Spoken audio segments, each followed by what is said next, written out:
सोचिए अगर आपकी पेंशन से जुड़ा कोई छोटा सा काम हो और उसके लिए आपको बैंक की लाइनों में खड़ा होना पड़े, फिर सरकारी दफ्तर के चक्कर काटने पड़े, और ये सब उस उम्र में जब सहारे की सबसे ज्यादा जरूरत होती है।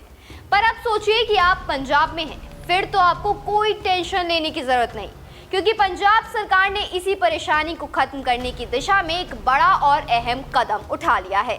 राज्य के लाखों पेंशन भोगियों के लिए राहत की खबर है, क्योंकि अब पेंशन से जुड़ी सेवाएं आसान, तेज और डिजिटल होने जा रही है। मुख्यमंत्री भगवंत सिंह मान के नेतृत्व में पंजाब सरकार लगातार ये कोशिश कर रही है कि आम लोगों, खासकर बुजुर्गों को सरकारी कामों के लिए दफ्तरों के चक्कर ना काटने पड़े। इसी सोच के तहत राज्य सरकार ने पेंशन भुगतान से जुड़े बैंकों के साथ एक उच्च स्तरीय समीक्षा बैठक आयोजित की। इस बैठक का मकसद बिल्कुल साफ था, हर पेंशन भोगी का पेंशन भोगी सेवा पोर्टल पर 100% पंजीकरण सुनिश्चित करना। बैठक में ये तय किया गया कि अब पेंशन से जुड़ी सेवाओं में किसी तरह की लापरवाही या देरी बर्दाश्त नहीं की जाएगी। सरकार चाहती है कि पेंशन भोगियों को घर बैठे डिजिटल माध्यम से सभी जरूरी सेवाएं मिले। वित्त मंत्री ने बैठक के दौरान साफ शब्दों में कहा कि राज्य सरकार की प्राथमिकता है सम्मान के साथ सेवा। सरकार नहीं चाहती कि बुजुर्गों पेंशन भोगियों को जीवन प्रमाण पत्र, ई-केवाईसी या किसी अन्य प्रक्रियाओं के लिए बार बार बैंक या दफ्तर जाना पड़े। इसलिए पेंशन भोगी सेवा पोर्टल को और ज्यादा मजबूत किया जा रहा है। अब बात करते हैं इस पोर्टल के असर की।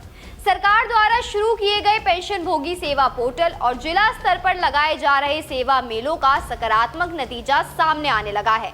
अब तक 1,11,000 से ज्यादा पेंशन भोगी अपनी ई-केवाईसी प्रक्रिया सफलतापूर्वक पूरी कर चुके हैं। ये आंकड़ा अपने आप में बताता है कि लोग डिजिटल सेवाओं की ओर बढ़ रहे हैं।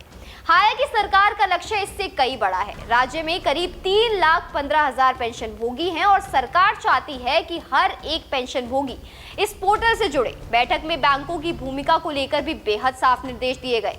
सरकार ने कहा कि अब बैंकों को सिर्फ पेंशन भुगतान तक सीमित नहीं रहना है, बल्कि उन्हें पेंशन भोगियों की मदद में सक्रिय भूमिका निभानी होगी, खास तौर पर उन वरिष्ठ नागरिकों के लिए जो डिजिटल तकनीक से ज्यादा परिचित नहीं हैं। बैंकों को निर्देश दिए गए हैं कि पंजीकरण, ई-केवाईसी और अन्य प्रक्रियाओं में अगर किसी पेंशन भोगी को दिक्कत आती है तो बैंक कर्मचारी पूरी जिम्मेदारी के साथ उसकी मदद करें।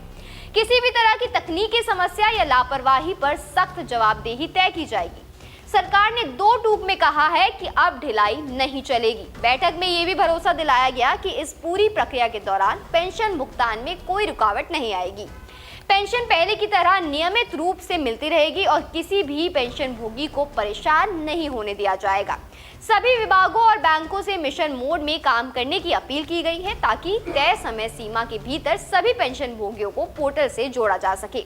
ये कदम सिर्फ एक प्रशासनिक फैसला नहीं है, बल्कि ये पंजाब सरकार की उस सोच को दर्शाता है जिसमें डिजिटल सुविधा के साथ मानवीय संवेदनशीलता को भी बराबर महत्व दिया गया है। बुजुर्गों को सम्मान, असहाय लोगों को सहारा और आम नागरिक को सुविधा, यही इस पहल की असली पहचान है। सरकार का साफ उद्देश्य है कि पंजाब को डिजिटल कल्याण सेवाओं के क्षेत्र में देश के अग्रणी राज्यों में शामिल किया जाए। बैठक में वित्त विभाग के वरिष्ठ अधिकारी भी मौजूद रहे और सभी ने मिलकर इस लक्ष्य को पूरा करने का संकल्प लिया।